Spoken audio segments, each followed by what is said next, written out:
You bought a camera because you see the world a little bit different than every other person on Earth, and you want to capture it in a way that is unique and true to you.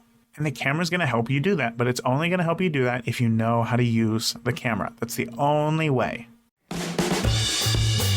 Hey, welcome to the Beginner Photography Podcast, brought to you by CloudSpot, the easiest way to deliver and sell your photos online. I am your photography podcast host, Raymond Hadfield, and each week you will learn tips and tricks from me and some of the world's best photographers on how you can use your camera to capture more compelling moments. Now, today we have an interview from the BPP Vault. After years of putting out podcast interviews and releasing hundreds of episodes, well, we've built up a rich library of gold photo nuggets. So these curated rewind episodes allow new photographers to discover the timeless info that has helped countless photographers over the years, and allow those longtime listeners to revisit and hear an episode with fresh ears and more experience to draw from. So in today's BPP Rewind, we are chatting about getting to know your camera. This one's a little bit more intimate, right? Sometimes it feels like when you have that camera, it can just be a mystery box, right? That does what you want sometimes, but then others, well, who knows, right? So in this episode, I'm going to break down 3 ways that you can get to know your camera better so that you can capture photos closer to your vision. Let's get into it. The cameras that we have can be pretty complicated tools. There can be a lot of buttons and settings and dials and playback modes, and we got to learn about lenses and apertures and all these additional things, right? It's not as simple as it is on a phone where we just open up the camera app, we take a photo, and we're done. We get into photography because we want to be able to take better photos. We want to be able to control the scene in front of us. We want to visualize. We want to turn what we visualize in our heads into an image that we see and that we love and that we created. We want to take the power of a camera. We want to tell the camera what to do, and then we want to have an incredible image come out of that. That's kind of where that power of photography comes from, because without a paintbrush, without a pencil and a sketch pad, without clay that you're molding, without glass or ceramics that you're firing, without all of those things, we're still able to create and share our visions with the world, right? This is one of the most powerful things about photography. But before you can get to that point, you got to know your tool. And for us photographers, the tool is a camera. We got cameras. Cameras are fun. I love cameras. There's a lot of fun things to think about cameras. First of all, I started photography with I started photography with my dad's 1986 Pentax K1000, and didn't really get into it at that point. I had taken some photos or whatever, but it wasn't until I had switched to the Canon XT, which I believe came out in 2005, 2006, and this thing was not very capable as a camera, but what I was looking for was, while I was in film school, a way to continually practice training my eye to be able to see exposure and be able to kind of read the light with my eyes and then capture it without having to go into too much detail and get out the light meter and do all these things. I just wanted to kind of keep sharp, right? And then the camera was okay. I remember I was excited for the camera. I was excited for the possibilities of the camera, but the camera itself, it felt kind of plasticky because it was a plastic camera. It just didn't feel like the right tool. It didn't feel like I was going to be able to capture what it was that I saw. And I guess I don't really know where I'm going with this, but part of photography is truly getting to know the tool that you have and also loving the tool that you have. And I don't think that we talk about this enough. When I had upgraded at some point to this must have been 2011, to the Canon 5D Mark II. So the Canon 5D Mark II was a full frame camera. It had the magnesium alloy body or construction, whatever. It was like made out of metal under the black coating of a camera. And I remember the first time that I picked up that camera, and I thought to myself, this feels like a tool. This feels real. Like, I'm going to do some damage with this. You know what I mean? Like, I'm about to put this thing to work. And I've said this plenty of times before. The gear really does not matter nearly as much as what's in front of it and what you do with the camera itself. But there is something to be said to be using a camera that truly feels right to you, that feels like you're in the right spot and you're doing the right thing. And because when it gets you in that mode, when it gets you in that mindset, you think a little bit differently. You think about the shots that you want to take. The possibility for photos that you could capture becomes larger. This whole world of photography seems to open up a little bit better because now the lines there's less of a divide between your creative vision and being able to capture it when you're using the right tool. So maybe you're not at the spot right now where you're able to upgrade, get that quote unquote right tool, but just know that when you get there, you're going to know right away. You're going to hold it in your hands and you're going to think, yes, this is it. This is it. But the next step after that, for me right here, I got my Fuji X100V. And I would say that as much as I love this camera, I think that the Fuji X Pro 2 feels more me. It feels closer suited to me as a shooter. But they're just different cameras and they have little quirks. And that's part of the beauty of photography as well, is that we find quirks in our photos and we like them. A little happy accidents, as Bob Ross would say. But then also, when it comes to cameras, they're going to deliver the same product if you use them correctly. But it's just the way in which you get that product may be a little bit different. But you need to know how to use your tool. So today we're talking about how to get to know your camera. We're getting to know our cameras. So this is something really important because, again, if you don't know what you're doing with your camera, if you don't know how to use your camera and all of its goodness, then you're just hurting yourself in the type of photos and the quality of photos that you'll be able to capture, because you're just doing what you know and not what you could do. So I hope that makes sense. So today I'm going to break down 3 ideas, 3 simple things that we can do to get to know our cameras. So let's talk about number 1. Number 1 is one that you've probably heard before, but you've also probably never done, which is to read your camera's owner's manual. They come in every single camera, unless you bought it used and you don't have it, in which case you can find these online. You can find PDFs for free online from the manufacturer's website. So there's truly no reason why you should not at least look in your camera's owner's manual.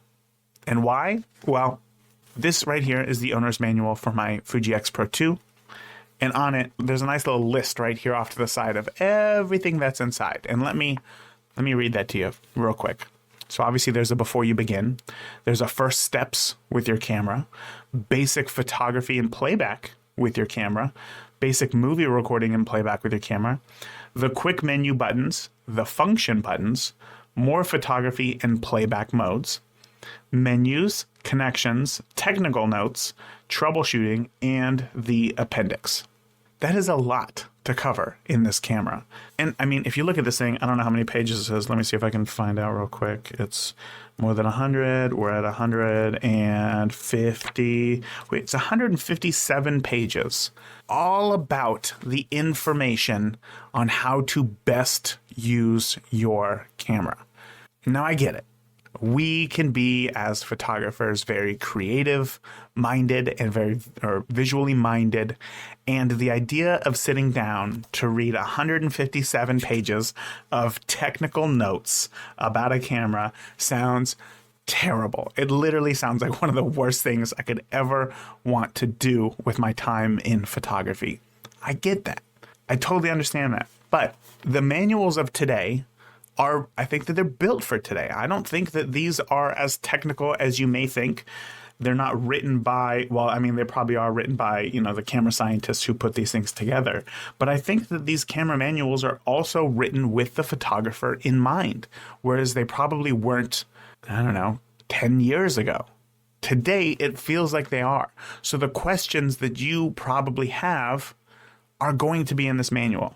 Now, if you're just getting started in photography, again, it is really important to read the manual right here.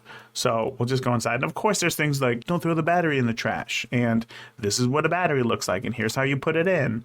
And here's what a body cap is. And I get that. But there's also, we can't see this, but there's a technical drawing of your camera along with a bunch of numbers pointing to each button. And it tells you what each one of those buttons do. And I'll tell you what, on a camera like on the Fuji system, there's no markings on the camera. It's just, here's a button, press it and find out what happens. And sometimes you don't know what it does. You really don't know what it does. So for my X Pro 2 here, there is a button. I never knew what it was, but it is, when you press it, it says that it is a bright frame simulation display button. I don't know what that means, but I bet that the manual will tell me. And guess what? It says that it's on page 30. Let's go to page 30 and find out what this does, because I bet this is something that I can use in my business. The bright frame simulation. The angle of view covered by the frame of the OVF display varies with the focal length of the lens. Pressing a function button by default, function button 2, displays a bright frame simulation that shows the area covered by the bright frame at different focal lengths. See, that's really good to know, because with the X Pro 2, it is a rangefinder style camera. So you're looking through just a piece of glass to look out into the world. But when you change lenses, your view doesn't change, which can be difficult sometimes to take photos, because if you have a really telephoto lens and you're looking through the rangefinder glass, if you're looking on YouTube like this, it doesn't zoom in. This viewfinder doesn't zoom in. So if you change lenses, you need to know what area of that frame within here is going to accurately represent what lens you are shooting with. So this button right here tells you, if you're shooting with a 24 or with a 50, go ahead and use this button and change so that you can have a better field of view so that you know exactly what you are going to be shooting. That is very helpful. That is very helpful, and something that, if I had not read the camera manual, would just be a lot of guess and check. And maybe this is something that you don't have to run into. In fact, if you're not shooting with a Fuji X Pro or an X100 series camera, then you'll never probably run into that exact issue. But the point is, if you don't know what a button does, you should learn about it so that you can better take photos. And your camera manual is going to be full of stuff like this. So I'm going to give you a real world example real quick. So I've always been of the mind that photography for me, I want photography to look natural. I want photography to be true to life. And I want to put my signature on photography through composition and framing, right? The way that I frame an image and the way that it's composed, I want it to be a little unique, not something traditional. I don't want it to be at 5.8 eye level, just shooting the rest of the world. I want my camera to be either higher or a little bit lower or something like that. But as far as the technicals go, I want everything to be meat and potatoes, aperture, shutter speed, and ISO. Just exposure. That's what I want to do. So for the longest time, that's what I did. And did I like my photos? Yeah, I'm happy with my photos. I like them. I go to a wedding. That's our shoot. They're happy with it. I'm happy with it. Score, right? Found a style that I like, found a style that I'm happy with. But when I moved from Canon over to Fuji, probably closer to the start of this podcast, which is crazy to think about, 6 years or so ago, one thing that Fuji is really well known for is their film simulations. So there's a bunch of, you could think of it as like presets that are built into the camera so that when you take a photo, Fuji's vast knowledge of film from the film days and color space and tones, they apply to a film simulation so that when you take a photo, it looks closer to what that specific film simulation would be. So this is some of their most popular film stocks. And you can do that within the menus. So they have classic chrome, they have Velvia, Provia, and these are like film stocks that you could, I don't know if you can still buy those film stocks, but you could go out in the past and buy those film stocks. So now you have a way of capturing a photo that looks close to a film stock that maybe you liked a lot.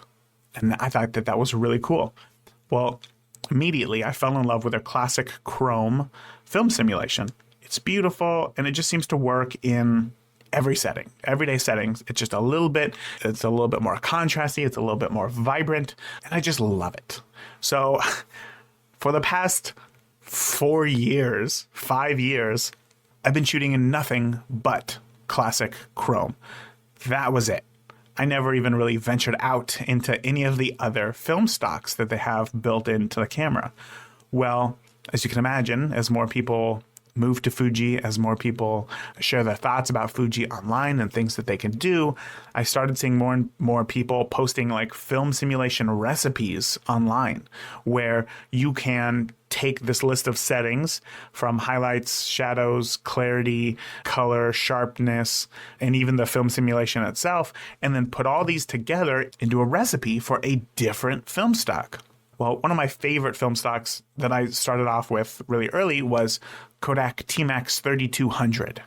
And it's a very contrasty film, and it's grainy, and it's gritty, and it looks raw. And even when you use it in like bright sunlight, it just has this texture to it that feels real. And I love that. And in digital photography, nobody's going to put that into a camera. Everybody's so obsessed with like removing grain and clarity and all these things that they're never going to turn that film stock into a digital preset. And yet, if you bring your photo into a computer, guess what? You're going to have access to it and you're going to be able to use it, and it's going to look really cool. But I don't want to spend any more time in front of the computer than what I have to, right? And that includes editing. When it comes to editing, I want to get in, I want to get out, I want to be done, because I want my edits to be simple. I want my edits to look natural. I don't want my edits to be over the top. And therefore, I'm probably not going to experiment with things like that when it comes to presets. So why would I do that? So seeing others in the Fuji community post information about film recipes got me really interested, because I thought it could be cool every once in a while to go out and shoot in a different style, in a different mode, to kind of keep myself on my toes and see if there's anything new that I like in photography. But I couldn't figure out how to do it because I didn't want to go into my settings every single time and think, ooh, yeah, for this shot, I want to shoot it, really contrasty. I want that 3200 look. I want it really grainy. I want it gross, And I didn't want to have to go into my settings and change, everything from grain effect to color chrome effect to blue effect, white balance, dynamic range, range priority, tone curve, color, sharpness, noise reduction, clarity, color space, I didn't want to have to deal with any of these things every time I took a photo. I want my images to be an extension of me. I want it to feel natural. I don't want to have to go in and like beep, beep, boop, boop, boop, boop, boop. Hold on a second. I just got to change these few more steps. Boop, boop, boop, and then like wait for it. And then the moment is just gone. I don't want to do that. So you know what I did? Pulled up my owner's manual right here to look inside to see if I can find an answer to my problem. Let's do that again. I loved that sound. Wait for it. And right there. Found it. On the page that I was looking for, look at that. And it just so happened to be that with Fuji and other camera manufacturers as well, however, I don't know how to get there because I don't have owner's manuals for cameras that I don't own, you can create almost an in-camera preset for your settings. So now, and you can make a bunch of them. I think that you can make, let's see, how many can you make? You can make at least 7 different camera presets that will automatically, for me, change for like whatever situation that I'm in. So obviously I can use these film recipes and create different looks. So now I just have to press one button called my quick menu. And in there, it's like, oh, what base do you want to use? Do you want to use base 1, 2, 3, 4, 5, 6, or 7? So if I change it to 1, I called that Ektar 100 because that's another film stock that I like. And what does it do? It changes color space, highlights, tones. It lets me choose which film simulation it is that I wanted to use and then adjust from there. And then I can also change things like my autofocus mode, my white balance, how my shutter works, whether it's mechanical or whether it's an electronic shutter. And then I can also like preset it so that the flash is always on, shooting TTL, and just create a really, really unique look. So when you get comfortable with these types of looks, now you can almost see a scene in front of you and think, ooh, for this shot, I want to use that Ektar 100 simulation that I have in my camera. And now obviously the camera's on, I press quick menu, I turn the dial once to base preset 1, half press the shutter, it's ready to go. And then just like that, I just took a photo. And then without even looking at the camera, because you get used to it, you press the Q menu again, you go all the way down, and then you rotate it backwards to C7, that's for me. And then once again, you take a photo, and that's it.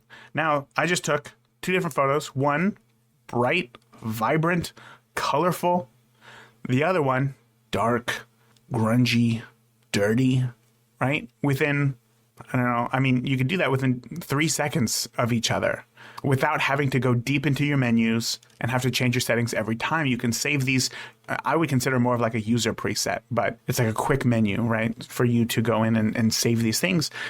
And now I have a series of looks that I like, maybe for more personal work, maybe for photographing the kids, maybe for going out and doing sports photography or just like some landscape stuff, you know. I can create those different looks in camera and just fire away without even thinking about it, without even having to go into my menu system and change a bunch of things. And the only way that I would have ever figured out how to do that, one, was to be inspired by seeing everybody post their Fuji recipes online, but 2, by looking through my owner's manual.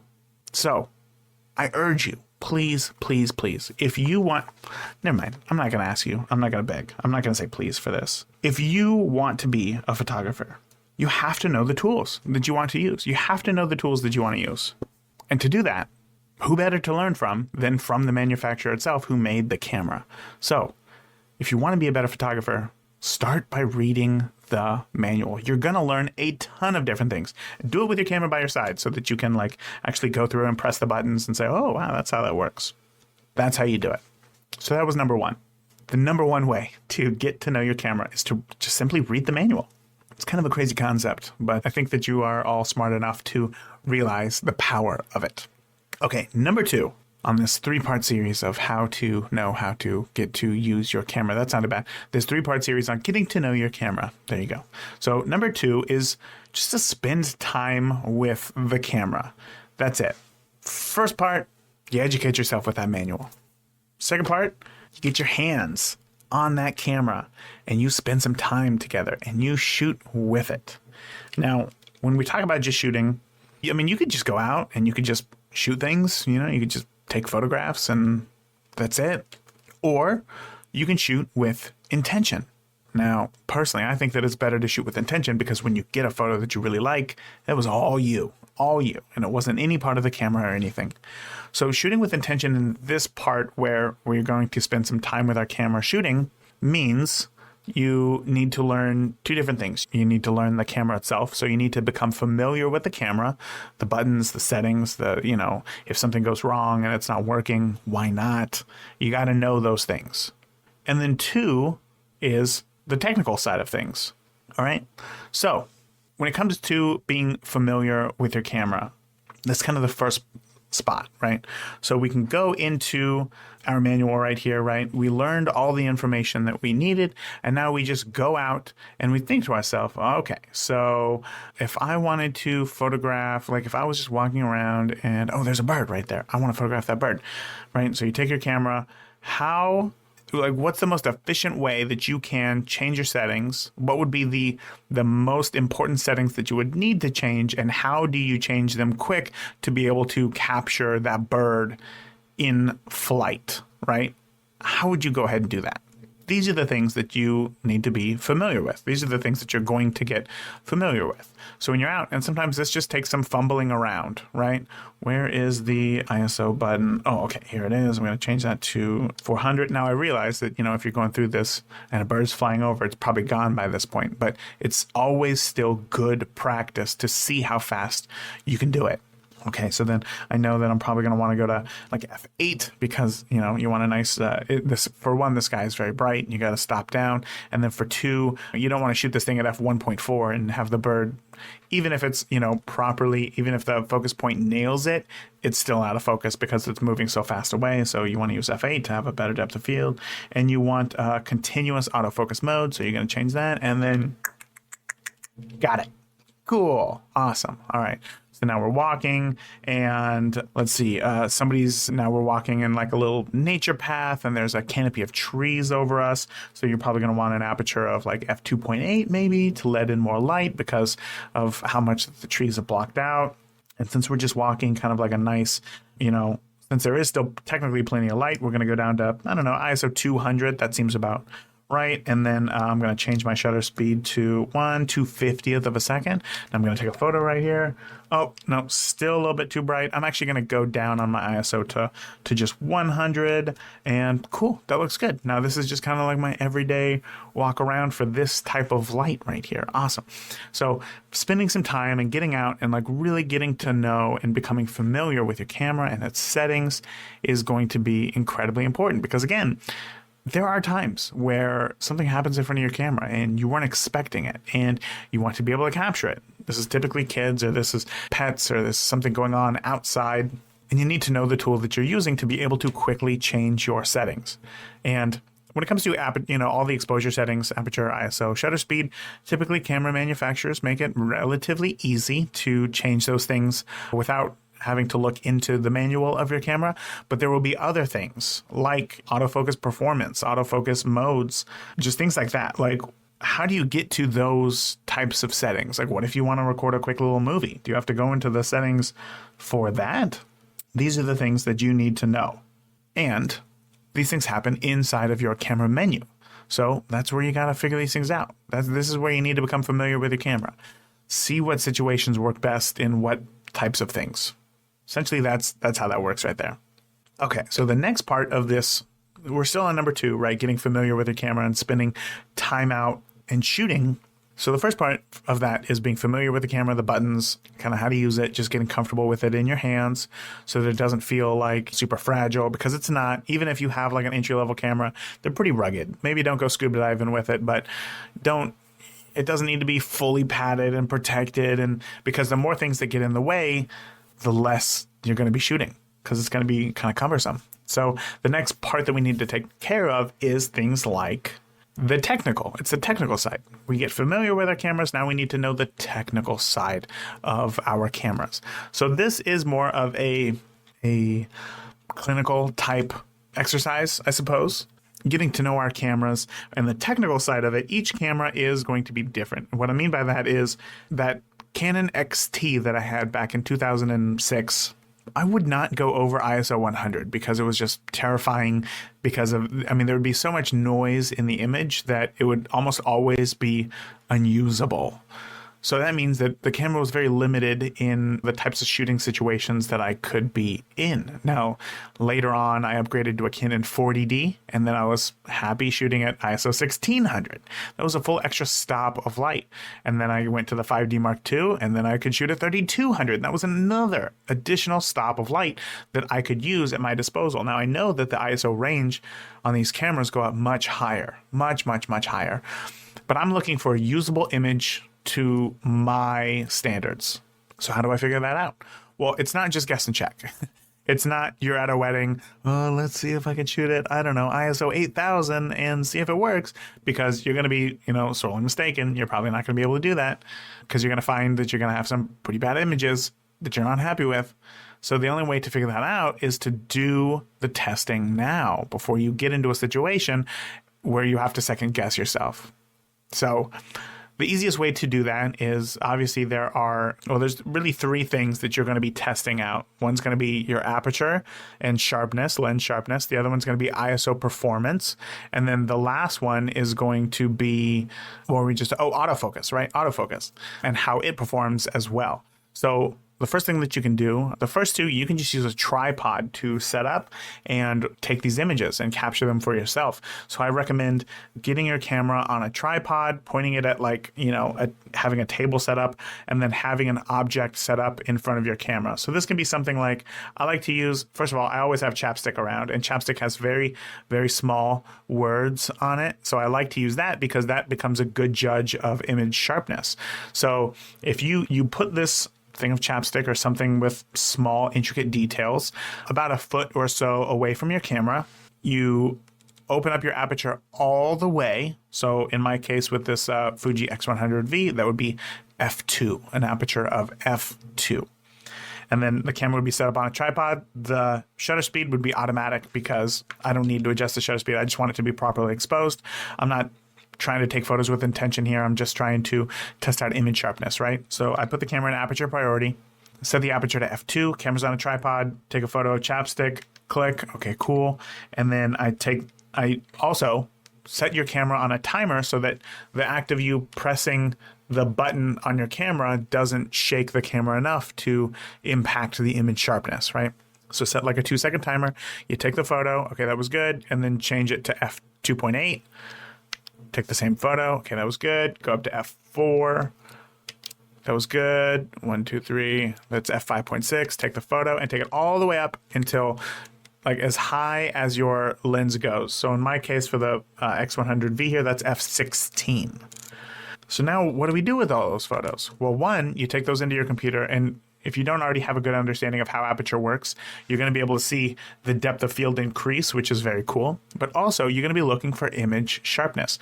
How sharp is... Now, sometimes it's hard to see, you pick up a thing of chapstick or whatever, but there are tiny particles of dust on it, or there might be fingerprints. I see fingerprints on this chapstick right here. So you want to be able to see if you can see those small intricate details, and then you want to see if those small details get better or worse as you get higher in your aperture range. So I have found that for this camera, between f2.8 and 5.6, maybe even f8, are kind of those sweet spots, right? So if in any situation I can go out and be anywhere from f2.8 to f8, I'm going to be happy with the images that I'm going to get in terms of sharpness.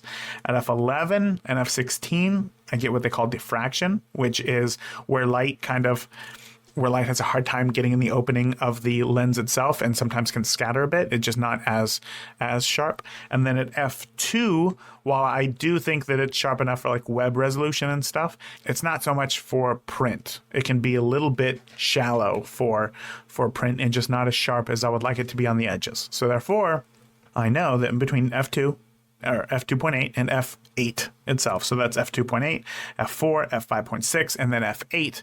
All those photos, I'm going to have usable images if I need to print those photos. So for something like a wedding, right? Cool. Now I know that aspect of the technical side of my camera. As I said, the other thing is going to be ISO, right? So take that same situation with the chapstick or whatever in front of your camera, open up your aperture all the way. So in my case, f2, because in this case, we're not testing lens sharpness. We're just testing ISO performance and the amount of grain that we see in the out of focus backgrounds. All right. So I'm going to shoot it at my lowest ISO setting, which is 160. Then I'm going to go up to 200, 250, 320, 400, 500, 640, 800, 1000, 1250, 1600, 2000, 2500, 3200, 4000, 5000, 6400, 8000, 10,000, 12,800. I'm going to photograph that same chapstick at all of those ISO settings. And what's the point of that? What am I trying to learn here? Well, we can test again, we're looking for the how much apparent grain or how clean an image looks for you. So you take all those photos, you bring them into your computer, you go into the out of focus background of your image, because when you have chapstick focused up real nice and close to the camera, let's see if you're watching on YouTube here. Let's see if it'll focus on the chapstick. Now my face is completely out of focus and the background is even more out of focus. And then when I come in focus, because I remove the chapstick, now the background is even a little bit in focus as well. So the closer that a subject is to your lens, the more out of focus your background is going to be. Okay, so we look at that out of focus background and we just look at the cleanliness of the image, how clean an image is. Is it very noisy? Is it grainy? Is it usable. And when you see a photo that you start to think like, ooh, that's starting to be a bit, then zoom out of the image and see if you can still tell. Because if you can't, that means that that image is perfectly usable for something like social media or posting it online. But if you're making big prints like 24 by 36 or larger, that grain may be apparent. And you just have to find where it is that you are comfortable with. Okay, so that is how you get to learn the technical aspects of your camera. Okay, last thing in this 3-part episode on getting to know your camera is asking yourself why you feel limited when you feel limited. So no matter what camera you have, even if it's the top of the line camera, at some point you're going to feel, I wish this camera just did a little bit more. And we know that because they continue to make better and better cameras all the time. And if people just thought, oh no, this one's perfect, this one's just fine in every way, then there would never be a reason for camera manufacturers to upgrade cameras. So no matter what camera you have, you're always going to feel limited in some way, shape, or form at some point. So it's really important for you to figure out when you feel limited. When are you taking an image and you feel limited most? Because in the beginning, I would say that if you're shooting for 6 months or less, 6 months is really on I'm being really liberal with that time zone right there. I really think that you should be shooting for at least a year before you even can really form a genuine opinion on what is holding you back, because you truly need to know the tool that you have in your hand before you can even get to the spot. But if you've been shooting for some time and you're taking photos and you just think, I just can't get there. This photo just isn't what I wanted it to be. And then you do a post-image capture review and you think, okay, I visualized this photo in my head. I did X, Y, and Z to make sure that I was able to capture the image. I did X, Y, and Z and was able to capture this image in front of me. And technically it's what I wanted, but something is still missing. And I'm not sure why I'm not getting the image that I want. We need to look at things like perhaps it's light. Perhaps it's composition. I don't know. Maybe it's not gear related at all. And you got to learn composition. So learn composition. But if it's something like light, then you need to learn, what it is that you got to do. From turning your subject towards the light, turning your subject away from the light, changing the intensity of the light. And again, like I said, that's a non-technical thing. So, okay, so let's think about once again, what else is there? So you were able to get the shot. You wanted your subject in focus, but you wanted the background to be out of focus. So you went to f2.8, you got your shutter speed right, you got your ISO right, you took the photo, and you got it. Your subject is in focus and the background is out of focus, but maybe the background is a little too out of focus. Okay, so what is that next step, right? So for you, it's going to be aperture. So if you shot it at f2 or whatever, maybe you want to go to f4. Okay, that's something that you can change. Okay, no, I'm sorry. Let me reverse this situation. Got wrapped up in my own thoughts right there. Let me reverse the situation. You have the kit lens or whatever, the 18 to 55, f3.5 to 5.6. So you zoom in all the way to 55 millimeters, which means that your aperture is f6. You focus on your subject. You take the picture. You get it. And again, your subject is there definitely in focus. In the background, it's kind of out of focus, but you wish that it was more out of focus. Well, because of the limitations of your lens, you can't get it any more out of focus because f5.6 is the widest aperture that you can get at 55 millimeters.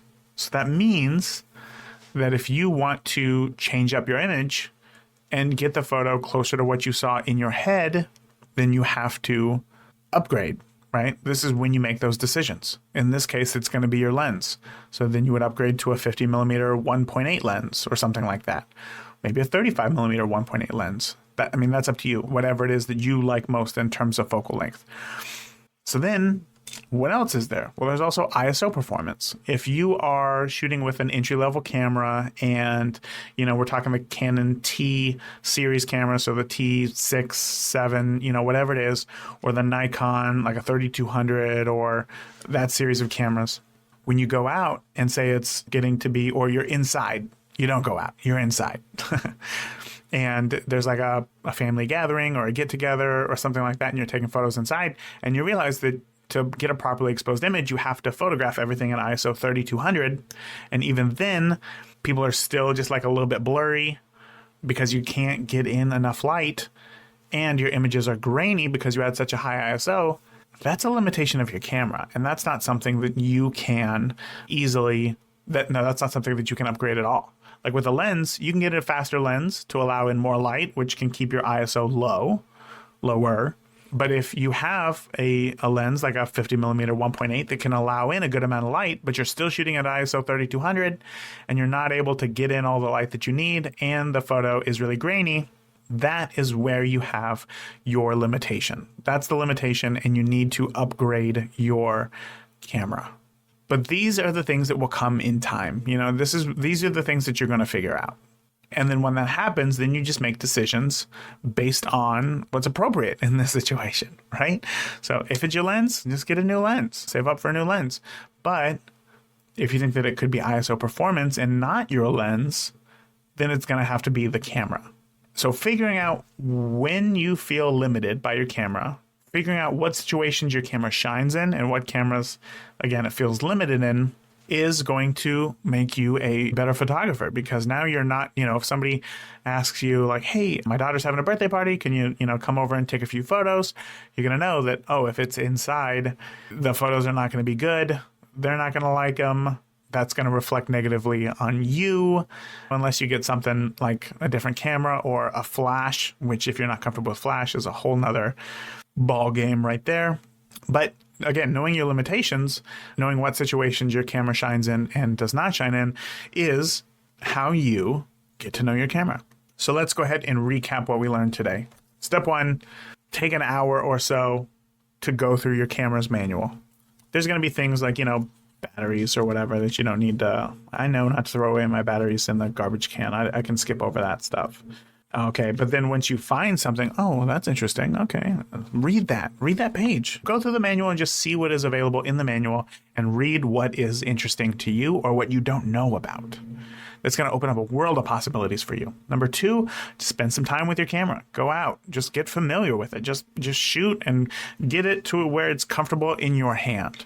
And then when you get back, do those exercises where you test the sharpness of your lens, where you test the ISO performance of your camera as well, of your sensor, so that you know what you feel comfortable with and don't feel comfortable with when shooting.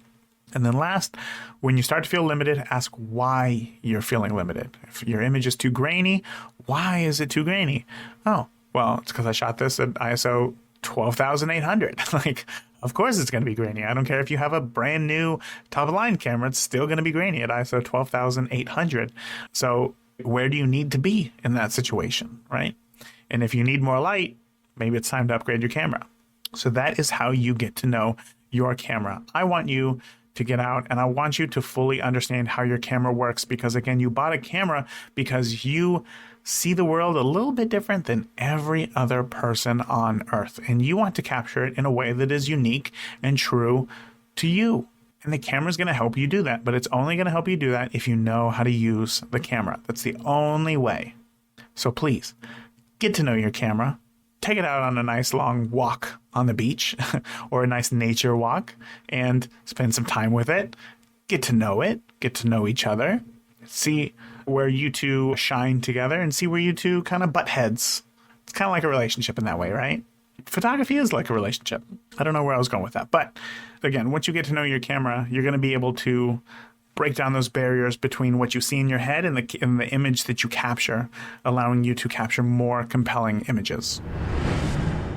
Hey, I really hope that you enjoyed this Rewind episode. I would love to hear your thoughts. Maybe your biggest takeaway, a light bulb moment, or something that you are going to be implementing into your photography. You can share it with me by reaching out via the contact page at beginnerphotographypodcast.com. There, you can leave me a voicemail. Now, voicemails allow me to share your thoughts and questions in your own words right here in an upcoming episode of the podcast.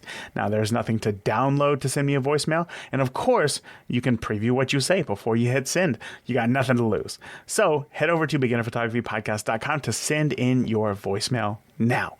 That is it. Until next week, remember, the more that you shoot today, the better of a photographer you will be tomorrow. Thank you for listening to the Beginner Photography Podcast. If you enjoy the show, consider leaving a review in iTunes. Keep shooting, and we'll see you next week.